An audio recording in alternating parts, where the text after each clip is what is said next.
Let's travel down to the office of CPA Manjeet Singh, located in Falls Church, Virginia. Today, CPA Singh, alongside his associate, Mrs. Kusum Ramachandran, will provide us with vital information on inflation-adjusted tax deductions. Let's listen to this information fairly carefully. Hello folks, good morning and a happy new year to you. Today is the first Saturday of the new year, and guess what Kusum was telling me just a few minutes ago? What did I say? And you get to see my face right in the beginning of the year. Anyways, so welcome to the new tax season, and I wasn't even aware that the old ended because I still have so many 2012 returns to finish. Oh, goodness gracious me. 2012, that's I thought you were helping me finish them. Anyway, to be closed tax year. April 15th, for those people who have not filed the extension, the deadline for you, if you are getting a refund, is to file the return by April 15, 2016.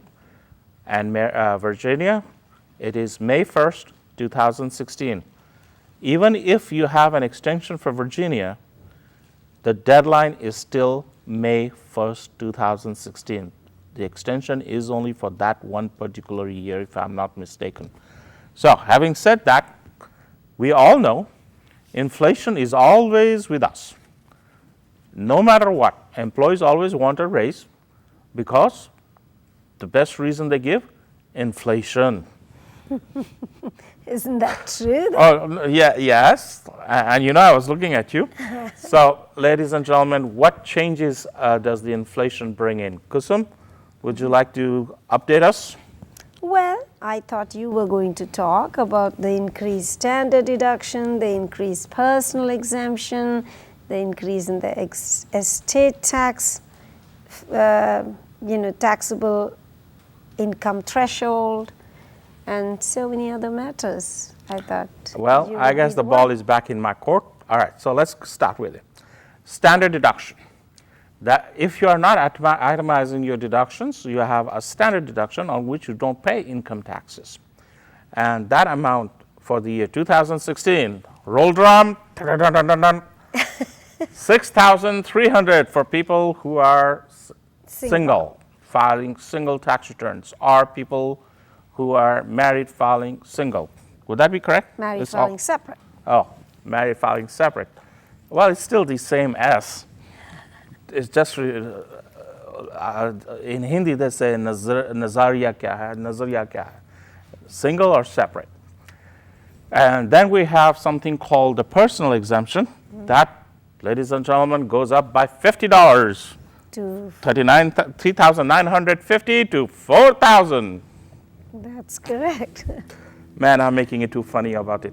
All right, so the total amount that you don't have to pay income tax on for the year 2015 return is $10,300.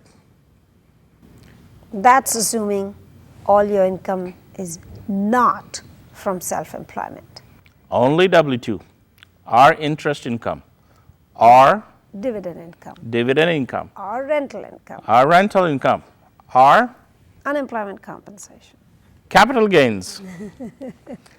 All those incomes, as long as it does not exceed $10,300, you do not have an income tax liability. Therefore, you don't need to file any income tax return. A twist to this thing. If your income is from self-employment, you have to file the return to pay the Social Security and Medicare taxes. That's correct. And another thing that we are forgetting, which is new, if you claimed what? The Obamacare? Obamacare. You know, and you don't have, if that's your income, you don't even have to file to reconcile that. Because you will obviously qualify for the full amount of subsidy that you received. However, if you received a smaller subsidy and this was all your income, then you might want to file to get the difference. Very true. All right.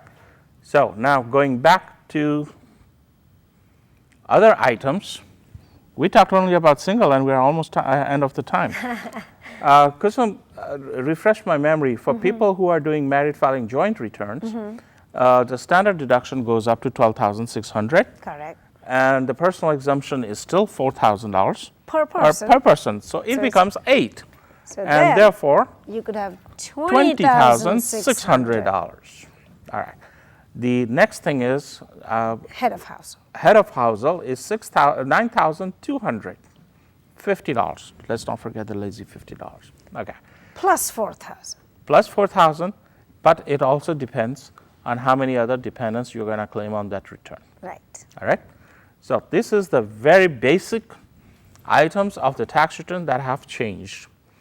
And for people who are in the highest tax bracket, 39.6%, not counting your additional Medicare tax or your net investment income tax, because that could also add to your burden. So, unfortunately, that did not change. It still remained at 39.6.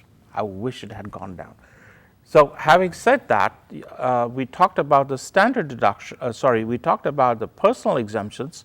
I would like you to bear in mind for people who are in other businesses who are employing their children in their firms and issuing W-2s to them, the question remains, should they be still claimed as a dependent on the parent's return or not, because at the higher level of income, at $258,000 upwards to around $380,000, the standard deduction, the personal exemption value goes down to 0.